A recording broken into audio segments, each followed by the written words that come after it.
Our guest today is Jim Parkman. This was a huge case. I mean, this was the fourth largest accounting fraud in the history of the United States. The CEO of Health South, the Fortune 500 healthcare company. Ferrari Enzo was nearly obliterated in the high-speed crash along the PCH. Enzo, ST150S. He went from being on the Real Housewives of New Jersey. Only going to make 3 for the United States. Parkman Khan, former exotic car dealer turned #1 FBI's most wanted fugitive. Generally, when you look at the law, 90% of the time it's against you. The FBI put a $20,000 reward for information into his arrest. Parkman Khan scammed super rich customers at a New Jersey car dealership. Join myself and James Parkman, my attorney and best friend, as we have cars, courts, and conversations.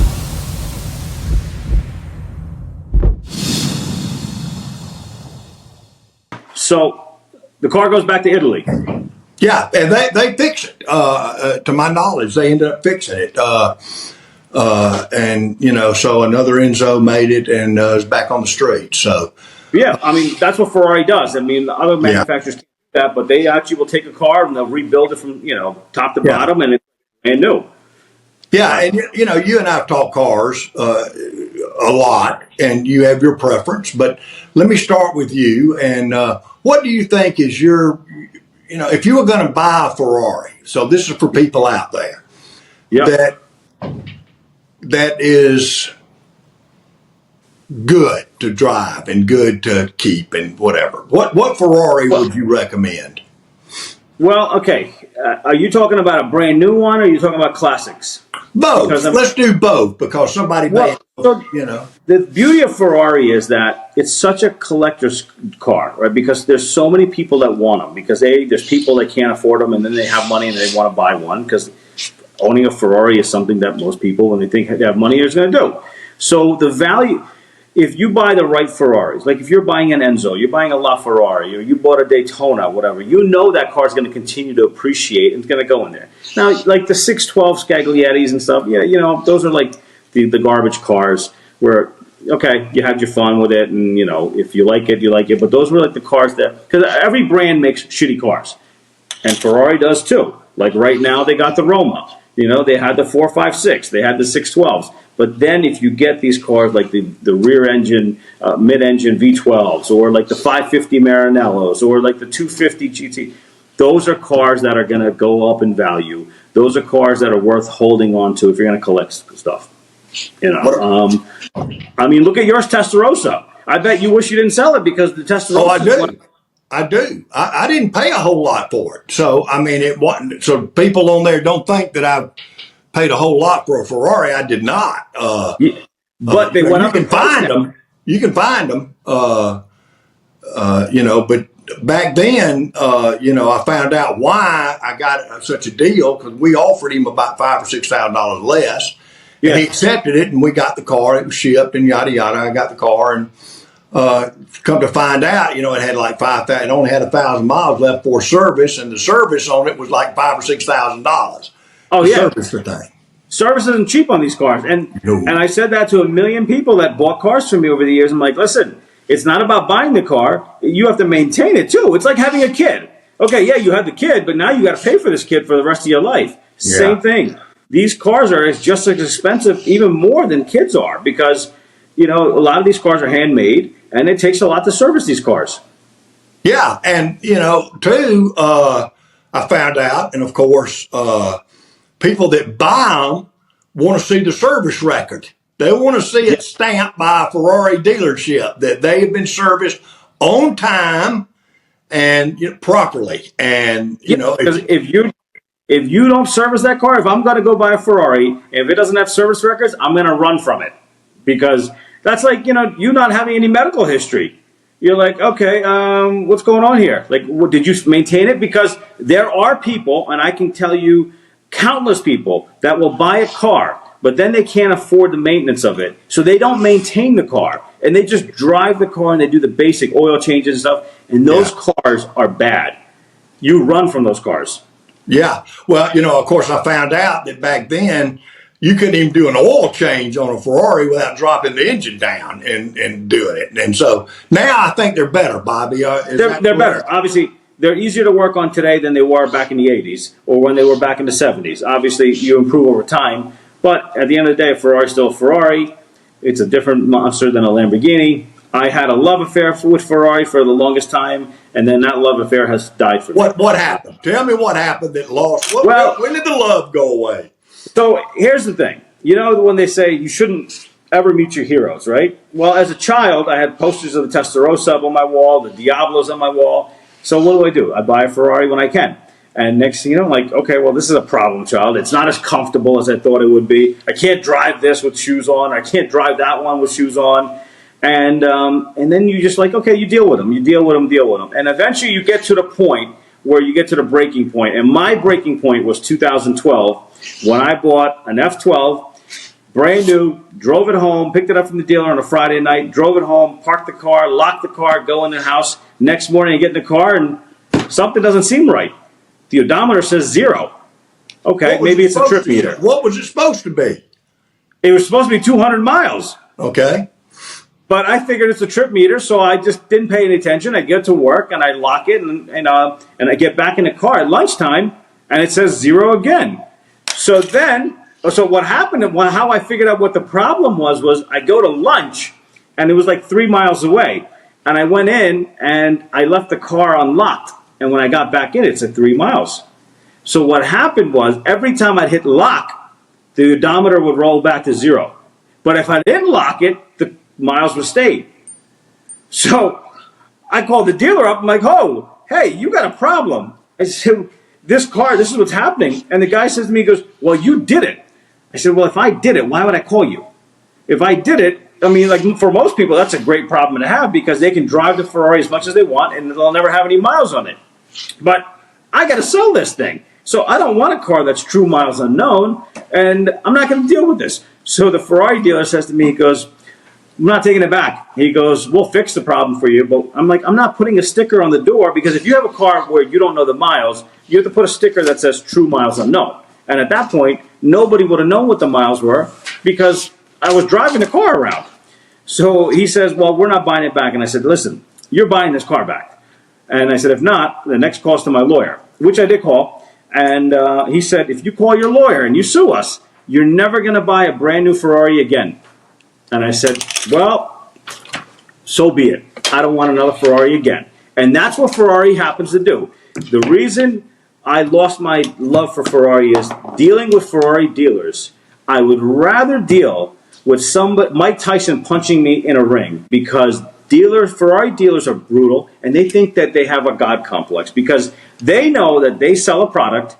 Doesn't matter if it's a good product or a bad product. People will buy because at the end of the day, in this world, there's a lot of materialistic people, and there's a lot of people that want to fit in. So they got money, and if they don't have a Ferrari, their friends at the country club might look at them differently, or they want to be part of the clique. So they'll take the abuse from the Ferrari dealer. So like the guy that goes in and he wants to buy the LaFerrari, and he's being told by the dealer, well, in order to get the LaFerrari in 2 years from now, you're going to have to buy an F12, you're going to have to buy this car, that car, and we're going to put you on the list. Well, guess what? You don't have to do that at a Lamborghini. You don't have to do that at a McLaren.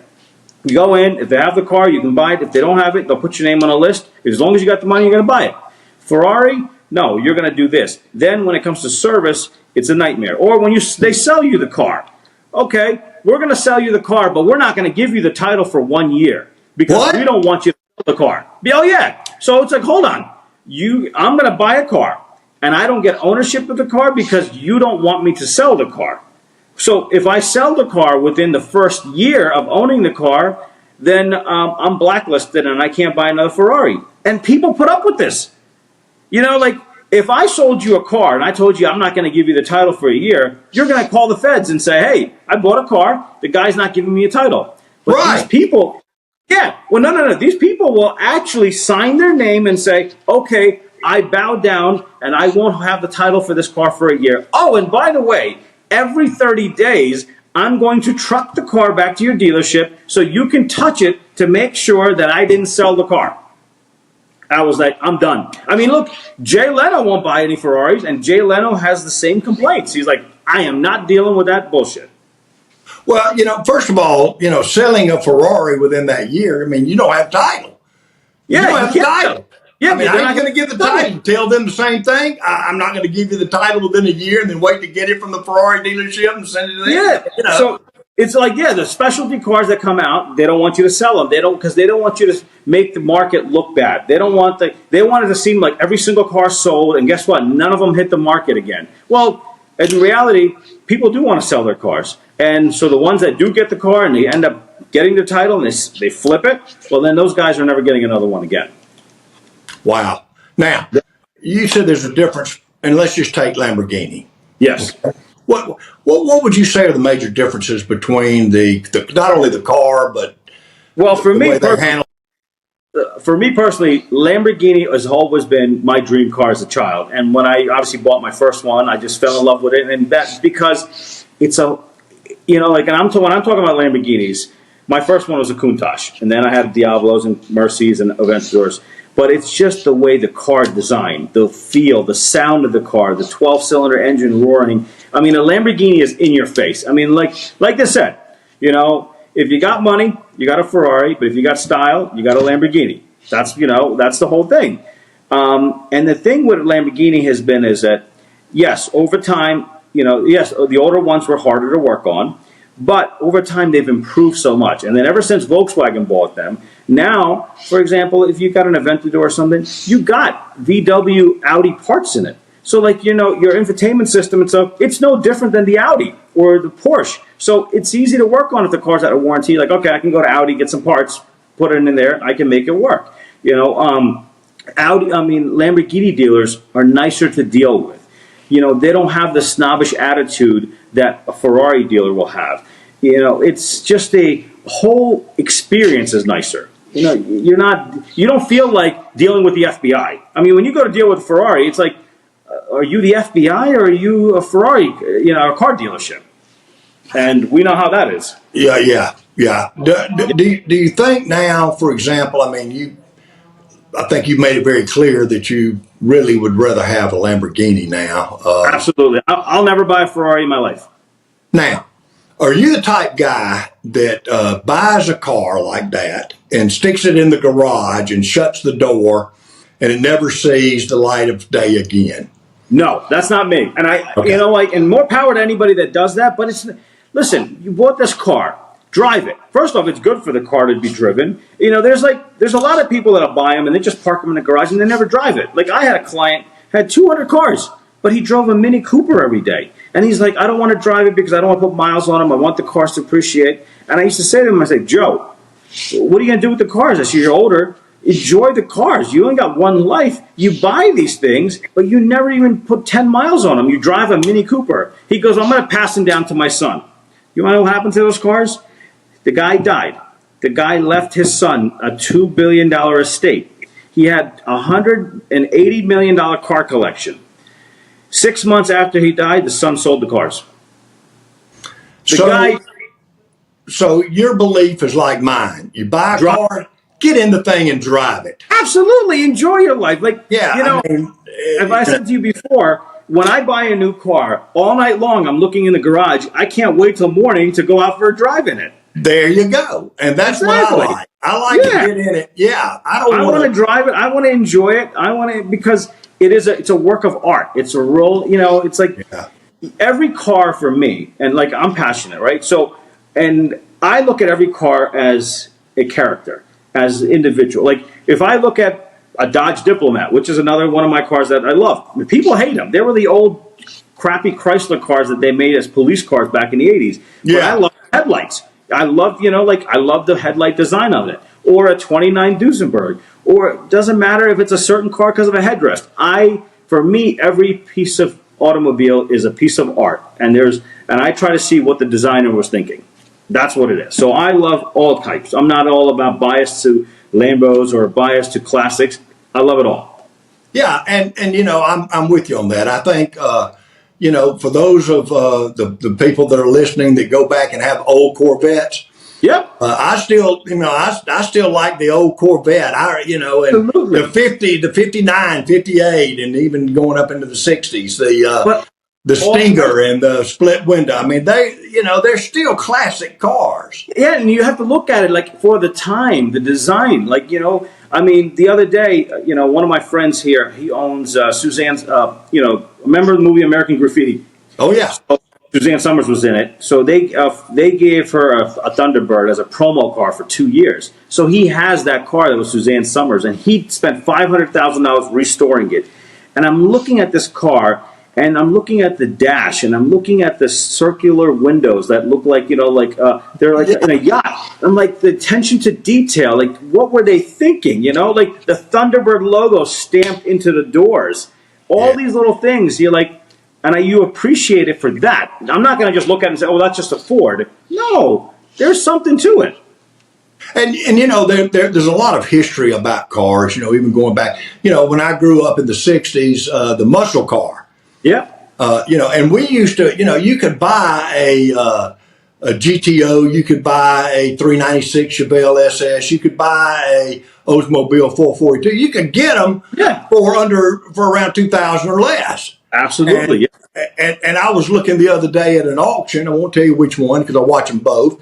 Yep. But I was looking at, and they're selling these cars for up to $78,000. And I'm thinking, here's the thing: those people that grew up back then that didn't have the money now have the money, so now they can pay for those cars. And that's what happens with like anything. Look at the cars from the '90s. So all those kids that grew up in the '90s that were, couldn't have a Fox body Mustang now can buy them, and that's why you look at those cars and you're like, wow, $150,000 for a Mustang? But oh yeah, 'cause back then, you could get a 3-speed. Back in the '60s, you could get a 3-speed '66. You get a 3-speed Mustang, light blue, black interior.